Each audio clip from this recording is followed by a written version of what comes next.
Hi, everyone. Judge Andrew Napolitano here for Judging Freedom. Today is Wednesday, June 19th, 2024.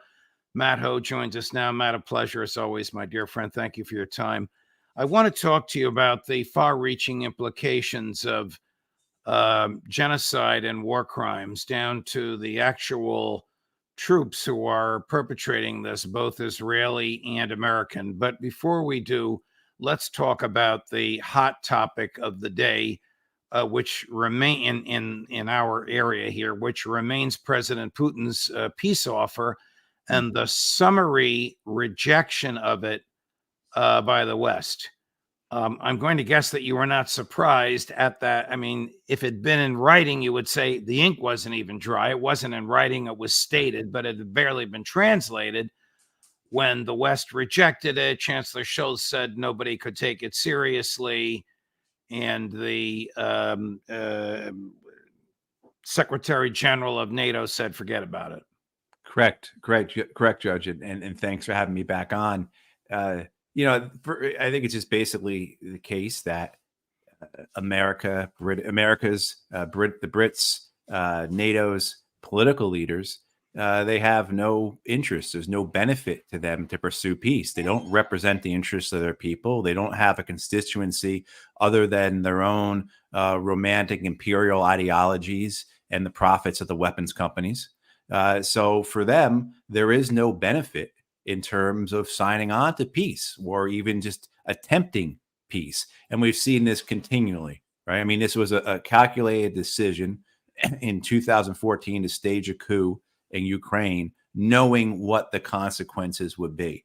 And for 8 years, you had what would be called a low intensity conflict. Only 15,000 people died.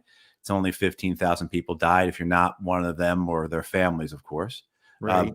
So for many years, American, British, NATO leaders were able to skirt any of the risks. They were able to only reap benefits from it. And then, of course, the Russian invasion in 2022 should have changed their calculation. It should have said to them, okay, we've now gone into an area where the risk here is severe. The consequences of this war getting out of hand, of escalation overtaking our ability to manage it, which is what anyone who understands escalation theory will tell you will happen. The risks are too great. But again, we have leaders who see no value in peace. There's no interest. I mean, if you just look at the American leadership in the White House now within the Democratic Party, right, for almost a decade, they have had as one of their pillars of their domestic political narrative that their opponents, the Republicans, are in bed with the Russians, that they are treasonous tools of a foreign nation, essentially. They are not going to abandon that narrative now, not 5 months from a general election in which their candidate is trailing. So for them, the risks of a potential nuclear war, say, however real they are by no means as imperative as the risks of a certain loss in November if they don't fulfill their political objectives. Don't the Western leaders see as one of their prime obligations the avoidance of war? I mean, look at you and Ritter. You're both Marines. You're former warriors. You carried weapons in wartime. You now are the most prominent fighters for peace in the United States. Don't these Western leaders, doesn't Chancellor Scholz know the history of Germany? Doesn't President Macron know the history of France? Don't they understand the primacy of peace and how even that warmonger Churchill said, jaw is better than war, meaning it's better to talk before you fight. Right. Again, I think, Judge, it just comes back to this idea that their real constituencies, their real interests, those they are supporting in this, there's no value in peace. They don't represent the American people. They don't represent the European people. They represent their own institutions. They represent their parties, and they represent their own interests. I mean, we've talked about this a lot, right? This idea that, the means are the ends to these people, right? The seats that they're in, that is the end. It's not about doing good for something. It's not about achieving something. It's not about setting into place some type of whether it's a reform or a rollback. None of that matters. It means for most of them keeping the power they have. And so their calculations are all based upon what is best for me. And then that which I'm loyal to, which is their parties and their institutions. Cameron, I think I've talked to you about this before, Judge, but when I briefed Tony Blinken in 2009, after I got back from Afghanistan, after I resigned, Blinken understood everything I was saying. The people in the room with him understood everything I was saying. These were Joe Biden at that point, the vice president of the United States. These were his senior NASA security people. The things I was saying about escalating the war in Afghanistan would only fuel the insurgency, about how corrupt the Karzai government was, how Afghanistan, our allies, were warlords and drug lords, all those things, these people completely understood. But to them, the calculation was most important, which is what is best for President Obama's domestic political success. And surging the war in Afghanistan was the greatest was the best thing they could do politically for the sitting president. And so I think that is what we're dealing with here. We're dealing with very narrow political interests that are dominating the decision making in terms of these much larger, grander, and as we talk about, apocalyptic decisions that could be made here. And so we really are being played. It's not just the Ukrainian people who are being utilized as pawns here, but the entire world has this sort of Damocles hanging over its head because the White House is trailing the Trump President, Donald Trump by 3 or 4 points. And so they can't do anything other than fall back on their anti-Russia hysterical narrative that they believe has been successful for the last 10 years. So I have a dream that Joe Biden goes to the Oval Office one night and says, there's too much on my plate for me to run for re-election and handle the job as president at the same time. I'm not running for re-election. No more arms to the Israelis, no more arms to the Ukrainians. I've ordered them all here in separate rooms in the White House, and they're not leaving until they complete a negotiation. Is that a nightmare or is that a fantasy? Yeah. It's unfortunate that that's where that has to lay, right? That's the realm it lays in. Dreamland. Dreamland, exactly. That things that should be achievable, things that are wise, things that are practical, things that are rooted in historical necessity, are those that have to inhabit our dreams, because we do not have men and women in power who are interested. It's not even a question about political will, right? It's not a question about how much political capital they have or what's actually possible. It's a question of whether or not they're interested in it, and they simply aren't. Wow. All right, switching gears. I've wanted to talk to you about this for a while, and I think you may have mentioned it in one of your tweets. What do American soldiers do when they are assigned to assemble and arm military equipment that they know is going to be used to perpetrate genocide and commit war crimes? Well, what they're supposed to do, Judge, of course, is to not. I know they're not all Matt Hose and right. Scott Yeah. Ritter. I mean, we know what they're supposed to do, but and Right. I was, I went along with it for, years before I did anything about it. It took me to the point of being intellectually and morally broken, suicidal, to actually act upon what I knew was right, to follow principles I believed in, as well as to just go along with the harsh and very clear reality of the war in Afghanistan. It took me having to go through Iraq a couple of times to have even that level of moral courage and intellectual honesty. So, we know what people are supposed to do, but what we see over and over again is just a willful following of orders that are clearly illegal. But we do have a handful of men and women who are resigning from both civilian and military posts within the American government, within the U.S. military. I believe he had 16 years The Intercept just reported on this week. I believe he had 16 years in the Air Force. So someone who is just a few years away from retirement, giving that all up because he can no longer be complicit in the genocide for which the American military is wholeheartedly involved. The only thing the U.S. military is not doing, the only thing the U.S. diplomatic corps, the only thing the U.S. intelligence agencies, political establishment, media, so forth is not doing is pulling the triggers in Gaza. We're doing everything else. So we are as much, the genocide in Gaza is as much America's genocide of the Palestinian people as it is Israel's. So what is, go ahead. Oh, no, please.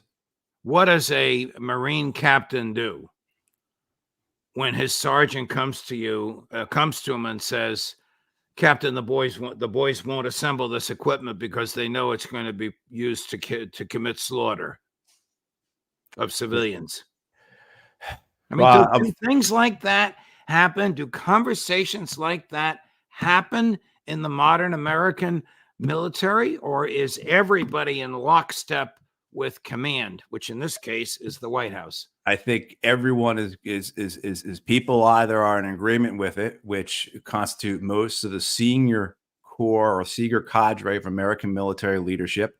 You're not going to get to be a 2, 3, 4-star general without already having exhibited that you are going to go along with the American empire, right? So you don't become a 2 or 3 or 4-star general or admiral in the United States military without already believing in an Israel first policy for American foreign policy. You're just not going to get there. It's self-selecting, right? So the people who are populating the top ranks in the American military, just as the top ranks of the diplomatic corps, the intelligence services, so forth, are a self-selected group by the institutions. It's very circular in terms of who goes into those seats. This is why, you also see on the other side of that, when these men and women leave their positions, we know that 80 to 90% of American generals and admirals go into the American military industrial complex. They go directly to somebody who is taking billions of dollars from the Pentagon.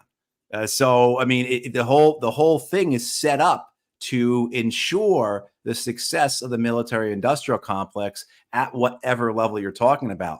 What you would have happen if you did have something happen like that in the Marines, the Army, Air Force, etc.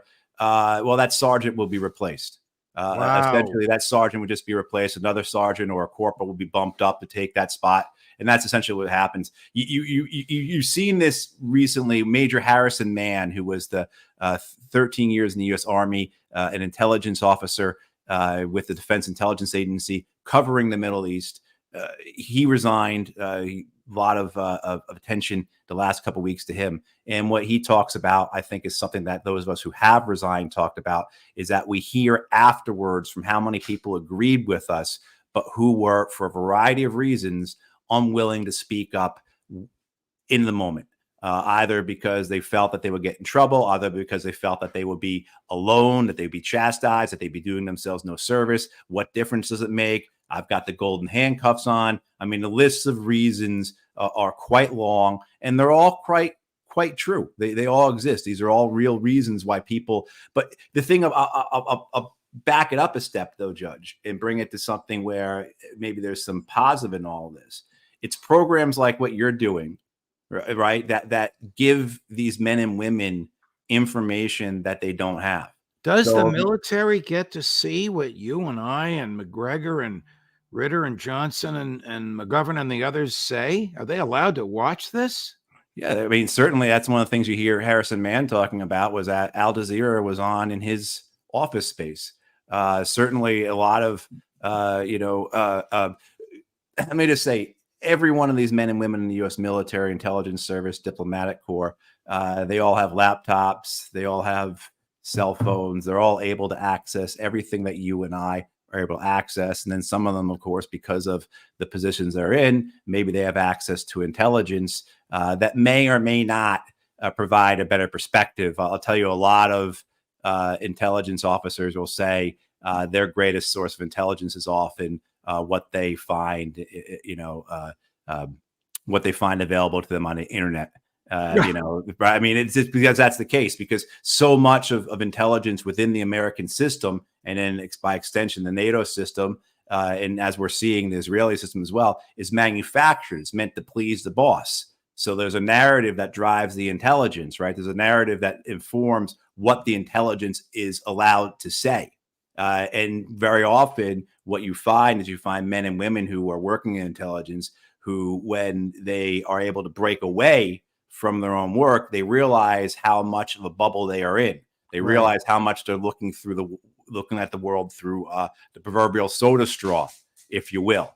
And when they're able to watch other sources, we're able to read other sources, where they're able to hear other opinions. So when they're able to hear people like Professor Sachs and Professor Mearsheimer, when they're able to hear Colonel McGregor, Colonel Wilkerson, Major Ritter, etc., when they're able to hear these voices, men and women who have considerable experience, incredible education, backgrounds that are unparalleled, who are offering the type of commentary, critiques, analysis that is in many ways forbidden within the American system, within the American military intelligence and diplomatic establishment. It is a breath of fresh air. It is an awakening. It is as if your head pops above the water. In many ways, you're exposed to new thoughts, other ideas. And most of the time, though, it's a validation.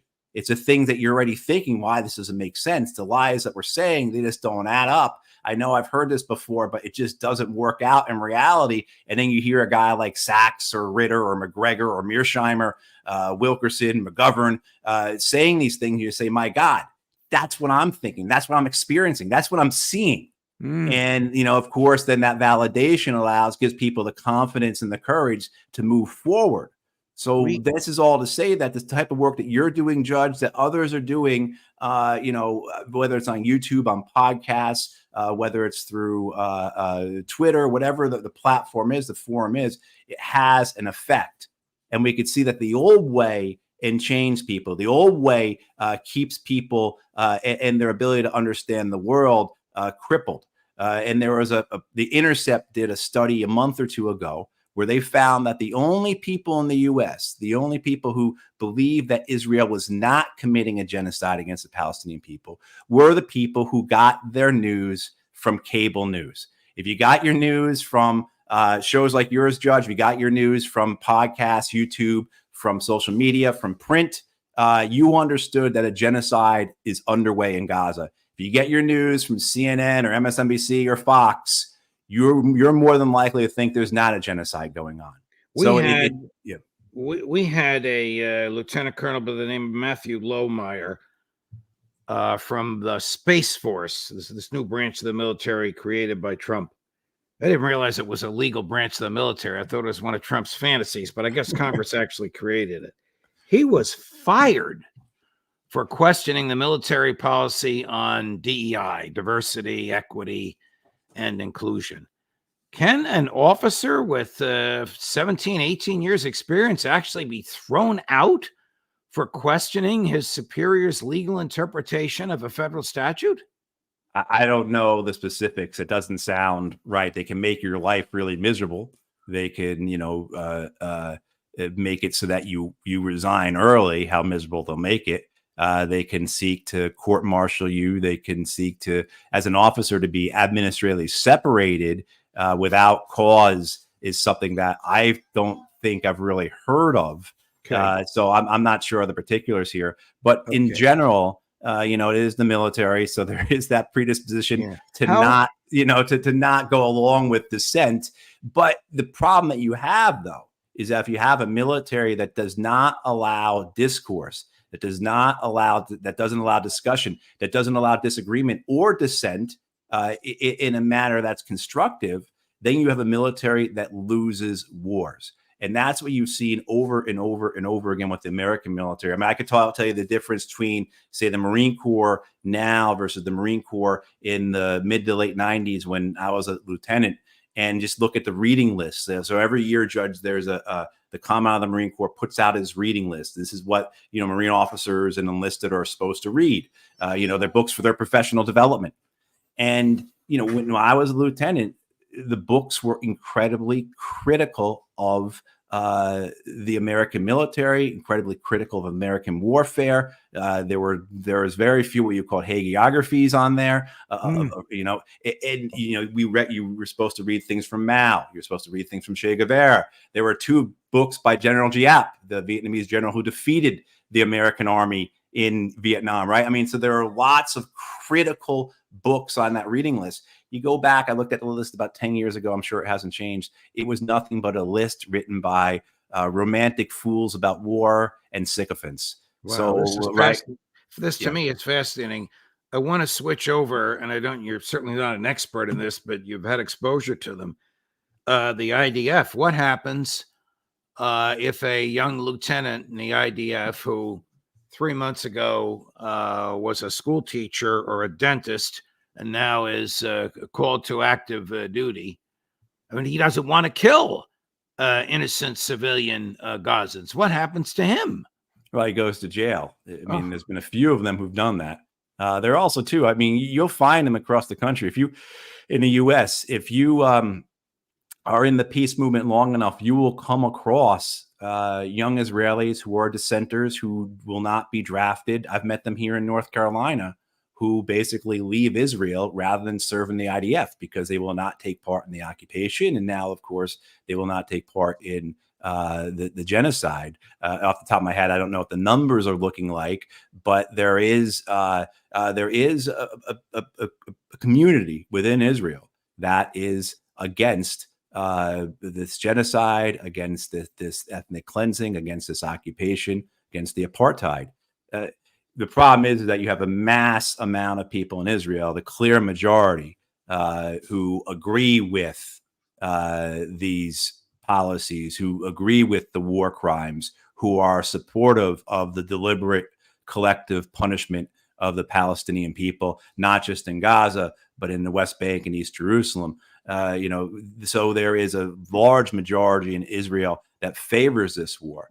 And you have to realize that these are people who, through the destruction of another, are bringing about their own destruction because Israel cannot continue along this path of continual war, trying to destroy its way to security without destroying itself. Even with the backing of the American government and its treasury, this will be a self-destructive process for Israel. And right, there have been Israelis who have long argued this, who have long warned of this. You know, you hear more and more from them about how dangerous the path is for Israel right now because their decisions in terms of their destruction of the Palestinian people are setting forth of events, motions. There's an inertia that's taking place that can only cause a degree of blowback that will be existential for the Israeli people and the Israeli state. Look at what there are right now, whether it's, you know, as they are hanging on the edge of war with Hezbollah. They cannot go through a war like that and come out on the other side of it in a place that anyone would say this has been of benefit to us. It will be right, right, right, and then that's only one potential. We see what's happening with their economy, the way their economy is bleeding out, the way that their one Red Sea port, one of 4 ports they have, one port, it's completely been shut down for 8 months. And even though the U.S. Navy has spent $1 billion on missiles and bombs trying to stop the Houthis have essentially shut down all traffic to Israel's Red Sea port. They've shut down about 75% of all Red Sea traffic, you know. So this path that the Israelis are on, how anyone can look at this unless they are wearing some type of rose-colored virtual reality goggles that are, you know, manufactured by Boeing or something like that, right? I don't see how they you know, rational thinking people can believe that this is a good way forward. But there are those in power in Israel and those within constituencies of Israel that believe that so be it. This is what we are called for. This is our destiny. This is our history. And even if it means we retain our power or we destroy everything around us, well, you know, so be it. We are still in power. And many of them believe they're actually executing God's will. So right. just one more, yeah. Chris, Chris found a clip from Prime Minister Netanyahu. I don't even know if the public has seen this yet. And this is a rant and a rave. It's today in English, and a complaint that the arms are not coming fast enough. Chris, can you play what we just looked up before we started the show from the New York? When Secretary Blinken was recently here in Israel, we had a candid conversation. I said I deeply appreciated the support the U.S. has given Israel from the beginning of the war. But I also said something else. I said it's inconceivable that in the past few months, the administration has been withholding weapons and ammunition to Israel. Israel, America's closest ally, fighting for its life, fighting against Iran and our other common enemies. Secretary Blinken assured me that the administration is working day and night to remove these bottlenecks. I certainly hope that's the case. It should be the case. During World War II, Churchill told the United States, "Give us the tools, we'll do the job." And I say, give us the tools and we'll finish the job a lot faster. Finish the job means slaughtering innocents and perpetrating genocide and committing war crimes. I'll let you take it from there. Well, he's certainly not coming fast enough. It's hard for me to believe he's saying that. Right. You know, and the response, Judge, we want to say is like the chutzpah of this guy, right? The nerve of this guy. But it's all calculated. He knows exactly what he's saying. He sees himself as successful. I mean, of course, his position is tenuous. The government could collapse. He could go to jail for corruption. But he is performing in a manner that is achieving what he believes are his goals, his interests. And he does believe in a greater Israel. So, you know, moving forward to Zionist project. But you see the success. You just had two Democratic members of Congress, Gregory Meeks and Ben Cardin, who dropped their holds on the $15 billion sale of F-15s to Israel. He is coming here. He will be here in about a month's time, Netanyahu, to address the United States Congress. And he will get dozens of standing ovations from both Democrats and Republicans. He believes he is successful. The weapons company believe they are successful. I mean, the only thing we can do here, and the thing we must do, is unite in a matter of ways to, you know, if 1 million people don't show up and surround the Capitol building on July 24th, then shame on all of us. Right. Our colleague Ryan Dawson says the same thing. Mostly young people. All those people from the college campuses are going to the Capitol on July 24th before they go to Chicago, if there is a Democratic National Convention. Ryan also told me that the Republicans have spread the word that Prime Minister Netanyahu received 55 standing ovations in a 40-minute speech. Well, that's more than one a minute, obviously. The last time he was here, and they are determined to break that record. A war criminal, a guy who runs a criminal government that commits apartheid and genocide, and the American Congress, without Thomas Massey and without Bernie Sanders, is going to give him standing ovations. If you think of the history of this, Judge, right? We can see already the history being photographed, being videoed, you know, in the sense of what we will in years to come look back upon, and the horror of the United States. I think there's many ways you can express how the United States is a failed empire, failing empire, how we are a failed society, whether it's just the millions of homeless we have in this country, the economic stress on what used to be a middle class in this country. I mean, there's all kinds of different ways we can define how America is failing. But this idea of a war criminal coming and receiving a standing ovation every minute he speaks, which is essentially what they will do. Even the Democrats, they will maybe pick and choose and not stand up for a select few of the standing ovations. But, you know, my representative here, Deborah Ross, Democrat, she will stand up 40, 50, 60 times, however much she needs to. Run against her, Matt. Actually, I do. I have a friend here who is running against her as a Green. So a guy named Michael Dublin. You know, the Greens used to be laughed at. Right now, they make more sense than Tweedledee and Tweedledum do. Right. That's for sure. It's 55 standing ovations, and they're determined to break that record. Matt, I'll let you go. Thank you very much. I know some of the stuff is a little icky to talk about, but you do it with such charm. Deeply appreciated. Look forward to seeing you next week. Thanks, Judge. We have to talk about these things. Yes, thank you very much. Coming up at 3 o'clock this afternoon, Aaron Mate, Judge Napolitano for Judging Freedom.